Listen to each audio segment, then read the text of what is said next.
여러분 반갑습니다.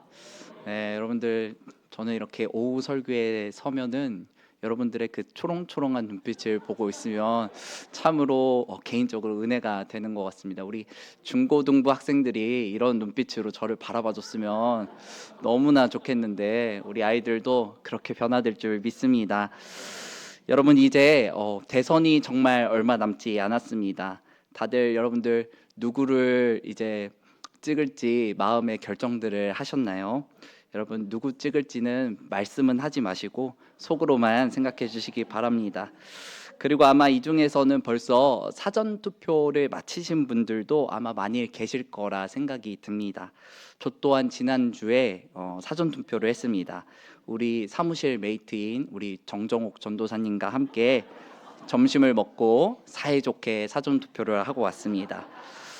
투표를 나오니까 왠지 제 마음 가운데 뿌듯한 마음이 좀 생기더라고요. 뭔가 우리 대한민국의 일원으로서 국민의 의무를 다한 것 같은 마음에 뭔가 좀 뿌듯한 마음이 생겼습니다. 아직 투표를 많이 안 해봐서 그런 건지는 몰라도 그런 뿌듯한 마음이 제 안에 좀 생겨나더라고요. 혹시 여러분 사전 투표하신 분들 중에 그런 마음 느끼셨나요? 예. 그리고 개인적으로 이제 투표함에 투표 용지를 넣으면서 가졌던 마음이 있습니다. 아, 이번 대통령이 정말 좋은 대통령, 이 나라를 살릴 수 있는 대통령이 뽑혔으면 좋겠다라는 생각을 가졌던 것 같습니다. 여러분, 우리가 이 대선을 준비하면서 가지는 마음은 아마 모두 다 같은 한 마음일 것이라 생각이 듭니다. 비록 서로 응원하는 대선 주자들은 다를지라도 내가 던지는 이 한 표가 우리나라를 더 좋은 나라, 건강한 나라로 만드는 한 표가 되기를 모두 다 간절히 소망하고 있다는 사실입니다. 여러분, 그렇다면 여러분, 우리나라가 어떤 나라가 되시기를 간절히 소망하고 계십니까? 요즘 정말 살기 힘든 시대인 것 같습니다. 식당에 가면 사장님들이 곡소리를 하세요. 너무 장사가 힘들다. 그러니 이 모든 어려움들이 해결될 수 있는, 경제가 회복되고 가난을 걱정하지 않고 취업 걱정이 없는 나라를 모두가 꿈꾸고 계시지 않을까 생각이 듭니다. 또한 우크라이나와 러시아, 이스라엘과 하마스, 중국과 대만이라는 혼란한 정세 속에서 이 나라가 얼마나 위태로워 보이는지 모릅니다. 그러니 외교적으로도 또 안보적으로도 건강하고 튼튼한 나라가 되시기를 아마 꿈꾸고 계실 것입니다. 또 오늘날 아이 울음소리가 정말 듣기 어려운 세상이 되지 않았습니까? 이제 몇십 년 후에는 나라의 인구가 없어져서 나라가 소멸될지도 모른다고 하는데 결혼율도 올라가고 또 출산율도 올라가 다음 세대에 부흥이 일어나는 나라가 되기를 아마 꿈꾸실 것입니다. 여러분, 우리가 던지는 이 한 표에는 이처럼 정말 우리나라가 살기 좋은 나라가 되기를 바라는 간절한 마음이 그 안에 담겨 있는 것입니다. 그런데 여러분, 우리가 꿈꾸는 나라가 마치 어떤 나라와 닮은 것 같습니까? 저는 개인적으로 우리가 꿈꾸는 나라가 바로 하나님의 나라와 비견될 수 있지 않을까 생각해 봅니다. 전쟁도 없고 슬픔이 없으며 아픔이 없는 나라, 여러분, 그런 나라는 아마도 하나님 나라뿐일 것입니다. 여러분, 그러므로 이 세상의 모든 사람들은 예수님을 믿지 않던, 예수님을 믿는 사람이던 모두 완전한 나라를 꿈꾸며 살아갑니다.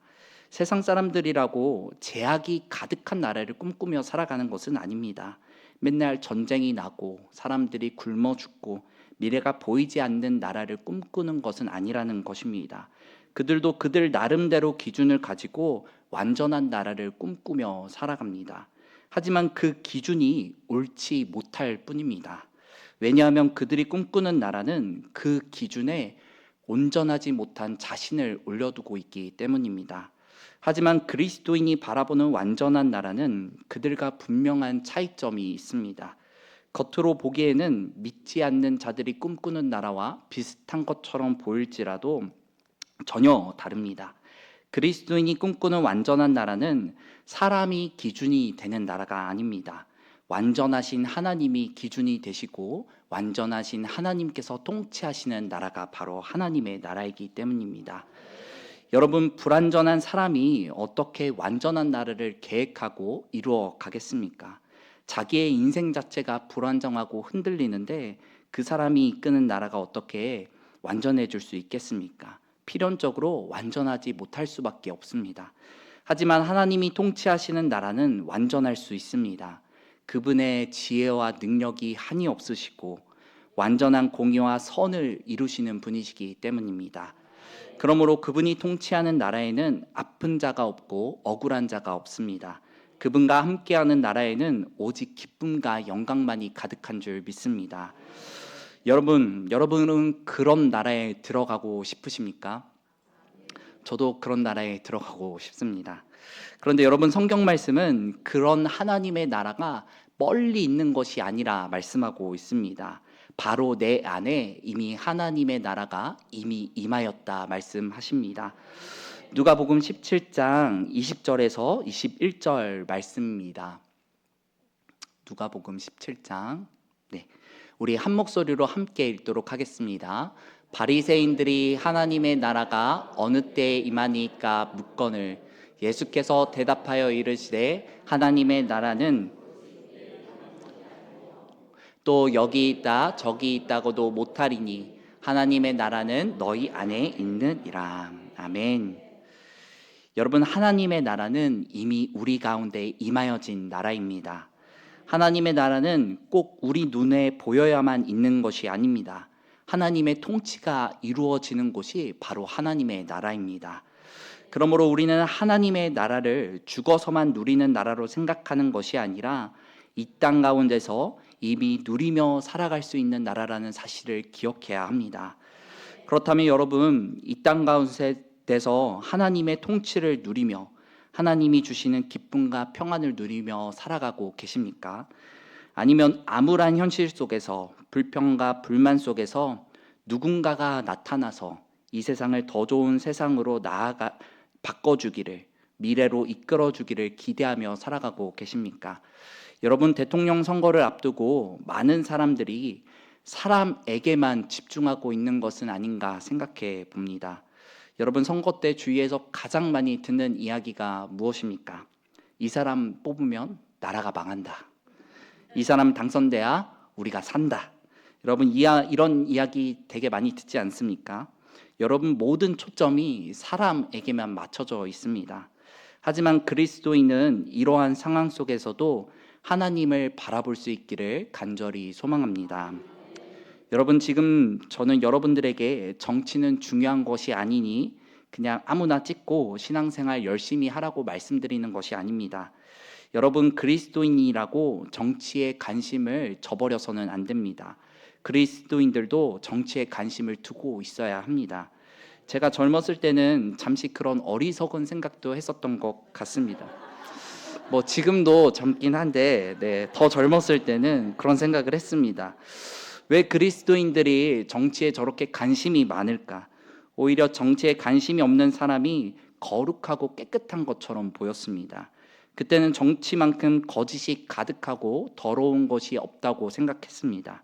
하지만 여러분, 시간이 지날수록 그 생각이 얼마나 잘못된 생각인지 금방 깨닫게 되었습니다. 여러분, 거짓이 많다고, 부패한 사람들이 많다고 그리스도인이 정치에 관심을 가지지 않는다면 불의한 사람이 마음껏 이 세상을 다스리도록 판을 깔아주는 것과 다를 것이 없습니다.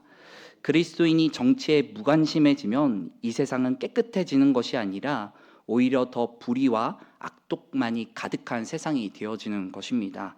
그러므로 여러분, 이번 대선 때 색깔만 보고 그냥 대충 투표하지 마시고 정말 이 사람의 공약이 무엇인지, 사람이 정말 대통령의 자질이 있는지 꼼꼼히 알아보시고 투표하시기 바랍니다. 그러나 여러분, 우리가 그렇게 관심을 가지고 투표하더라도 그 사람을 인하여 우리가 살아나고 우리의 삶이 형통해지는 것은 아닙니다.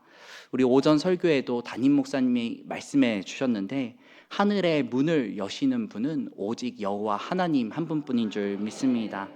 우리의 인생은 오직 하나님의 통치가 우리 삶 속에 이루어질 때 우리 삶 속에 참된 기쁨과 형통을 누리며 살아가게 되는 줄 믿습니다. 그러므로 여러분, 대선이라는 나라의 큰 일을 앞두고 우리가 다시 한번 우리의 삶을 바라보기 원합니다. 이 세상 속에서 사람을 의지하고 사람의 통치를 바라보고 있는가? 아니면 오직 하나님 한 분만을 바라보며 하나님의 통치를 따르고 주님 주신 평안과 기쁨을 우리 삶 속에서 누리며 살아가고 있는가를 한번 생각해 보기 원합니다. 여러분, 우리가 아무리 심사숙고해서 사람을 뽑을지라도 그 사람을 뽑히게 하시는 분은 오직 여호와 하나님이십니다. 그 결과는 오직 하나님께만 맡겨드려야 하는 것입니다. 사람의 생사화복이 하나님의 주권에 달려있듯이 나라의 흥망성쇠도 결국은 하나님의 주권과 섭리 가운데 있습니다. 그러므로 우리는 최선을 다해 사람을 뽑되 그 결과는 하나님께 맡겨드려야 합니다. 오히려 우리는 이 세상 나라가 망하고 사는 것보다 더 중요한 것이 있음을 바라보아야 합니다. 그것은 바로 우리 삶 속에 임하는 하나님의 나라입니다. 그러므로 오늘 말씀에서 예수님은 제자들에게 이미 우리 가운데 임하였고 앞으로 장차 완성될 하나님 나라가 어떤 곳인지를 비유로 말씀해주고 계십니다. 오늘 말씀에서 예수님은 천국은 마치 겨자씨 하나와 같다 말씀하십니다. 그리고 예수님은 이 겨자씨가 모든 씨보다 작은 씨라고 말씀하고 있습니다. 사진을 한 장 보여주시면 여러분, 저 조그만한 아주 콩알만한 씨가 보이십니까? 사실 그런데 여러분, 저 겨자씨가 작은 것처럼 보일지라도 세상에서 제일 작은 씨는 아닙니다. 그러나 예수님께서 겨자씨를 씨 중에서 가장 작은 씨라고 표현하셨음은 당시 이스라엘 상황을 통해서 이해해 보아야 합니다. 겨자씨가 세상에서 가장 작은 씨는 아니지만 당시 이스라엘 사람들이 밭에 뿌리던 씨 중에서는 겨자씨만큼 작은 씨를 찾아보기가 힘들었습니다. 그래서 당시에는 겨자씨가 가장 작은 것을 대표하는 단어로 속담처럼 자주 사용되곤 하였습니다. 그러니 예수님의 표현이 완전히 틀린 표현은 아니라는 것입니다. 이어서 예수님은 그런 작은 겨자씨 한 알이 자라 나무가 되어 하늘의 새들도 날아와서 쉴 수 있는 나무가 될 것이라 말씀하십니다. 여러분, 그렇다면 겨자씨가 진짜 자라면 큰 나무가 될 수 있을까요? 다음 사진을 한번 보여주시기 바랍니다. 사실 여러분, 겨자는 나무이기보다는 풀에 가깝습니다. 겨자는 풀에 가까운 식물이기 때문에 보통 1m 정도의 높이까지밖에 자랄 수 없다고 합니다. 아무리 많이 자라도 2m, 3m의 높이까지 자란다고 합니다. 그런데 오늘 말씀에서 예수님은 왜 이 겨자씨가 자라나서 풀이 되고 나무가 되어 결국은 새들도 깃들어 쉴 수 있는 나무가 될 것이라 말씀하고 있는 것일까요? 이러한 예수님의 표현은 극명한 대조를 나타내어 강조의 조건으로 사용되어집니다. 보잘것없이 아주 작은 겨자씨가 감히 사람이 상상할 수조차 없는 놀라운 성장을 이루는 나무가 된다는 것입니다. 네, 이 사진은 나중에 띄워주시면 감사하겠습니다. 그리고 예수님은 겨자씨가 나무가 된다고 말씀하시므로 보통 사람으로는 생각할 수 없는 놀라운 변화가 이루어진다 말씀하고 있는 것입니다. 그러므로 하나님의 나라는 사람의 이성을 뛰어넘는 놀라운 변화와 성장이 나타나는 곳이 바로 하나님의 나라입니다.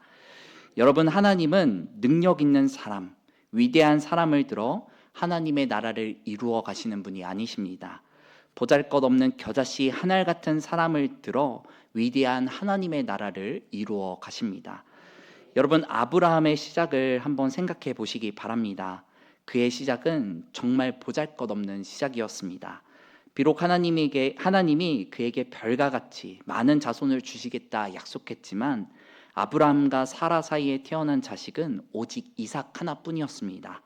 모세는 어떻습니까? 모세는 살인을 저지르고 바로의 궁을 뛰쳐나와 도망자의 신세로 광야를 떠돌던 인생이 모세의 인생이었습니다. 다윗은 어떻습니까? 형제들 중에 가장 막내로 형제들과 아버지로부터 제대로 인정조차 받지 못하며 양이나 돌보아야 했던 인물이 바로 다윗이었습니다. 하나님을 만나기 전에 그들의 인생은 마치 아주 작은 겨자씨 한 알 같은 인생이었다는 사실입니다. 하지만 하나님을 만나고 하나님의 통치를 이 땅 가운데서 이루어갈 때 아브라함은 수많은 자손들의 믿음의 조상이 되었습니다. 모세는 이스라엘 백성들이 생각하는 가장 위대한 선지자가 되었습니다. 그리고 다윗은 이스라엘 백성들이 가장 칭송하고 존경하는 왕으로 이름을 남기게 됩니다. 또한 작은 겨자씨가 자라 나무가 되고 새들이 모여들어 쉼을 얻었듯이 하나님의 나라는 날로 성장하여 이 세상을 변화시키는 나라입니다. 여러분, 믿음의 조상들이 하나님을 믿고 하나님의 통치를 따랐을 때 하나님은 그들의 삶을 영화롭게 해주셨을 뿐만 아니라 많은 백성들이 그들과 함께 하나님께로 나아가 하나님 나라의 복을 누리게 하셨습니다. 여러분, 아브라함이 복의 통로가 되었기에 지금도 많은 민족들이, 그리고 지금 우리가 예수 그리스도를 믿으며 살아갑니다. 모세를 통하여 이스라엘 백성들은 고난 가운데서 구원받고 하나님의 택함받은 백성이라 칭함받게 되었습니다. 다윗은 그의 순결한 신앙을 통하여 하나님과 언약을 맺고 그 언약을 통하여 우리를 구원하신 메시아가 이 땅에 나오게 됩니다. 결국 하나님은 작은 자를 통해 하나님의 통치를 이루시고 그들의 삶의 형통함 뿐만 아니라 세상을 변화시키는 삶으로 그들의 삶을 인도해 주셨습니다. 결국 사람의 이성으로는 이해되지 않는 놀라운 하나님의 나라가 이 땅 가운데 이루어지게 된 것입니다. 또 예수님은 천국은 마치 여자가 가루 서말 속에 넣은 누룩과 같다 말씀하십니다. 여기서 가루 서말은 약 밀가루 20kg 정도의 양을 의미한다고 합니다. 그리고 이 정도의 양은 100명 이상의 사람들이 좋게 먹을 수 있는 풍성한 양이었다고 합니다. 하지만 여러분, 이 빵을 부풀기 위해 들어가는 누룩의 양은 아주 적은 양이었습니다. 보통 빵을 만들 때는 0.5%에서 1% 비율로 적은 누룩이 빵을 부풀리었다고 합니다. 하지만 우리 눈에는 누룩이 들어갔나 싶을 정도의 작은 양이지만 그 적은 양의 누룩으로도 빵은 100명의 사람이 먹고 남을 정도의 양으로 크게 부풀 수 있게 된다는 것입니다. 그러나 만약 누룩을 깜빡해서 그 반죽에 누룩을 넣지 못하게 되면 어떻게 될까요? 부풀지 않아 딱딱한 빵으로 남게 됩니다. 하지만 누룩이 들어간 빵은 부풀어 올라 부드럽고 먹기 좋은 빵이 되는 것입니다. 그러므로 하나님 나라를 적은 누룩에 비유하신 이유는 다음과 같을 것입니다. 사람의 눈으로는 식별되지 않는 작은 누룩이 그 빵을 부드럽고 거대하게 변화시킨 것처럼 하나님의 나라는 작아 보이지만 이 세상의 성질을 완전히 변화시키고 확장하게 될 것이라는 말씀을 의미하는 것입니다. 결국 예수님이 하나님 나라를 누룩으로 비유하심은 앞서 살펴본 겨자씨와 같은 의미임을 확인하게 됩니다. 그리고 우리는 이 두 가지의 비유를 살펴보며 다음과 같은 적용점들을 찾아볼 수 있을 것입니다. 먼저 첫째로, 하나님의 나라는 작은 것을 통하여 이루어지는 나라입니다. 그러므로 여러분, 하나님을 믿는 우리들의 삶의 소망이 이 세상이 아닌 하나님 나라에 있다면 우리는 작은 것에 집중해야 합니다. 작은 복음의 씨앗이 우리의 삶을 놀랍게 변화시켰듯이 하나님 나라는 보잘것없는 나의 삶을 통하여서, 때로는 연약해 보이는 나의 믿음을 통하여, 때로는 너무 작아 보이는 나의 순종의 모습을 통하여 하나님의 나라가 이루어진다는 사실입니다. 여러분, 큰 것을 헌신해야 내 삶이 크게 변화되는 것이 아닙니다. 작은 순종의 모습일지라도 진실된 마음으로 하나님께 나아갈 때 그 삶 속에 큰 변화들이 나타날 수 있게 되는 것입니다. 여러분, 처음부터 내 삶에 큰 변화들을 일으키려고 하면 신앙생활은 참으로 어렵게만 느껴집니다. 갑자기 성경책을 한 장도 읽지 않던 사람이 성경책을 1시간 읽으라고 하면은 여러분, 얼마나 고역이겠습니까? 하루에 5분도 기도하지 않던 사람이 1시간을 기도하려고 하면은 그거는 정말 끔찍한 시간들일 것입니다. 여러분, 우리의 신앙의 시작은 기도 5분부터, 성경 한 구절부터 시작되어도 괜찮습니다. 내 삶의 작은 변화들을 일으키는 나의 작은 순종의 모습을 통해 하나님은 우리 안에 크신 변화들을 이루어 가실 것이기 때문입니다. 결코 작은 것을 가볍게 여겨서는 안 됩니다.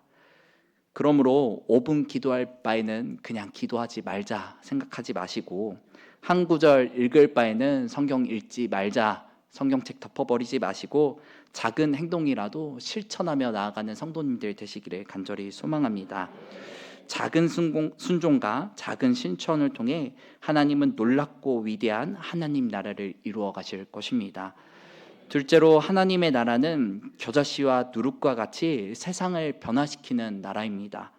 작은 겨자씨가 자라나 척박한 땅을 새들이 쉴 수 있는 환경으로 변화시켰듯이, 작은 누룩이 돌덩어리 같은 반죽에 들어가 그 반죽을 부드럽고 또 거대하게 변화시켰듯이, 이 세상 속에서 우리를 통해 나타나는 하나님 나라는 세상을 변화시킬 수 있어야 합니다.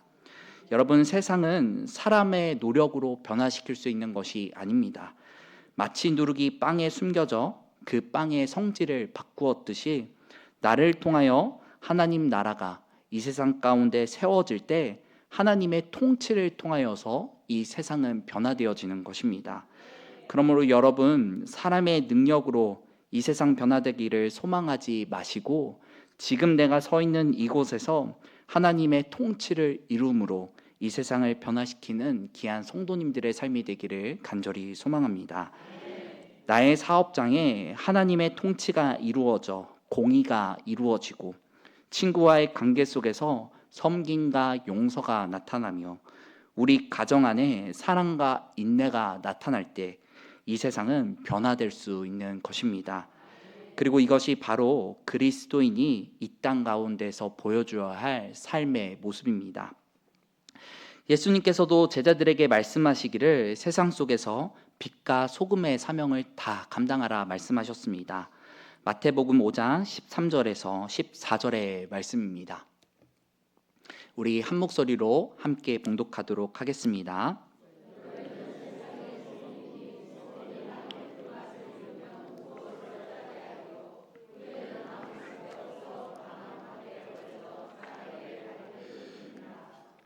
너희는 세상의 빛이라. 산 위에 있는 동네가 숨겨지지 못할 것이요.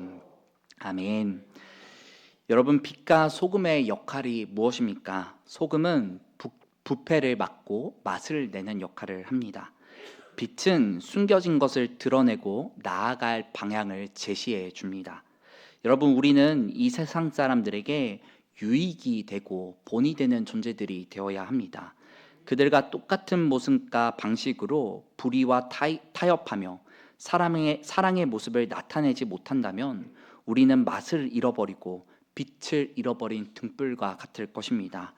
그러므로 이 세상 가운데 선을 행하고 공의를 나타내어 이 세상 속에서 하나님의 사랑과 은혜를 나타내며 또 변화시키는 귀한 성도님들의 삶이 되기를 간절히 소망합니다. 마지막으로, 하나님의 나라는 확장되는 나라입니다. 여러분, 오늘 말씀에 나타나는 겨자씨에는 한 가지 숨겨진 비밀이 있습니다. 오늘 말씀에는 그 의미가 담겨 있지 않지만 당시 이스라엘 땅에 사는 사람들이라면 이 비밀을 모두 다 알고 있었을 것입니다. 그것은 바로 이 식물은 매우 뛰어난 생명력과 번식력을 가지고 있다는 사실입니다. 그리고 특히 갈릴리 지역은 겨자가 매우 풍부한 지역이었습니다. 아마도 예수님이 겨자씨를 하나님 나라에 비유하실 때 갈릴리 지역에는 온통 노란 겨자꽃이 흐드러지게 피어져 있었을 것입니다. 이때 이 사진을 띄워주시면 감사하겠습니다. 여러분, 한번 상상해 보시기 바랍니다.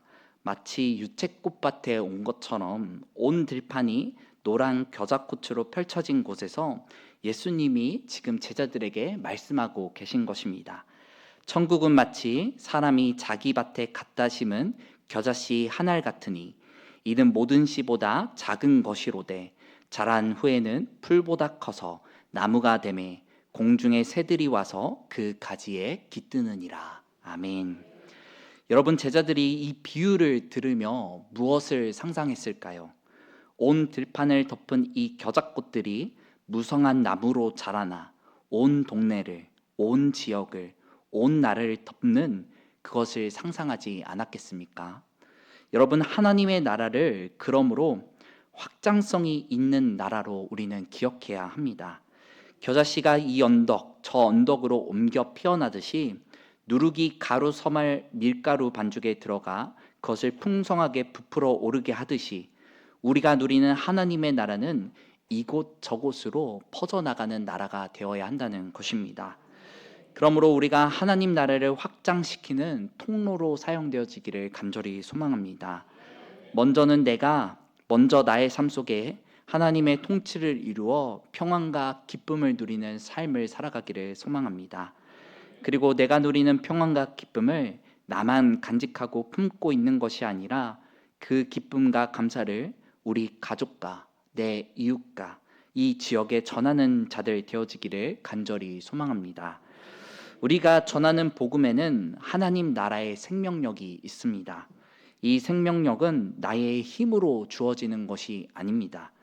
여러분, 겨자씨를 심는 농부가 능력이 있어서 겨자씨를 심으니 넓은 그 언덕을 뒤덮은 것이 아니었습니다.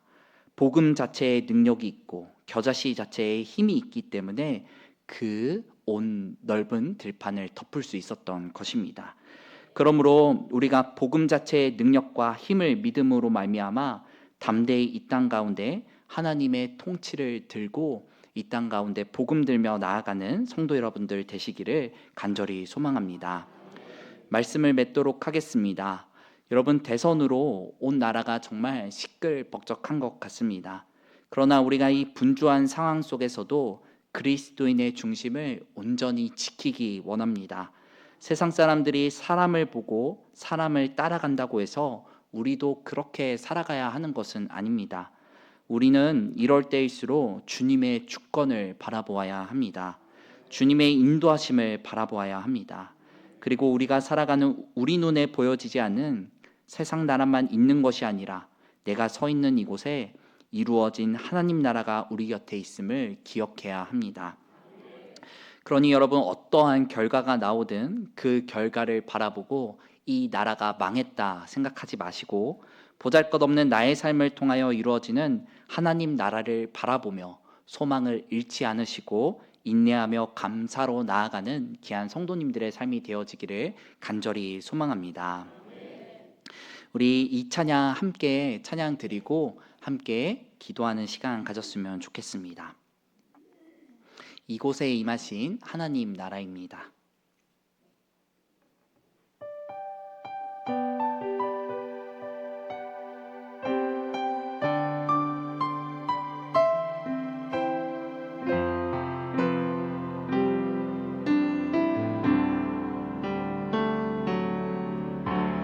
이곳에 임하신 하나님 나라 가난한 마음으로 바라보리라. 저 그 나라 그 뜻 구하며 나의 삶 드리리. 주님이 맡기신 하나님 나라 믿음의 눈으로 바라보리라. 하늘의 뜻이 이 땅 가운데 완성될 그날까지 믿음 다여 그 위에 서리라. 하나님의 나라는 무너지지 않으리. 믿음 다하여 그 나라 세워가리라. 주님. 우리 다시 한번 찬양하기 원합니다. 이곳에 임하신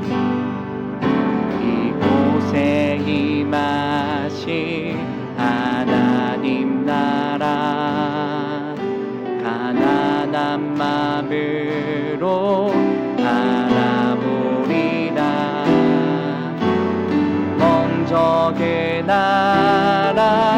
그 뜻구하며 나의 삶 드리리.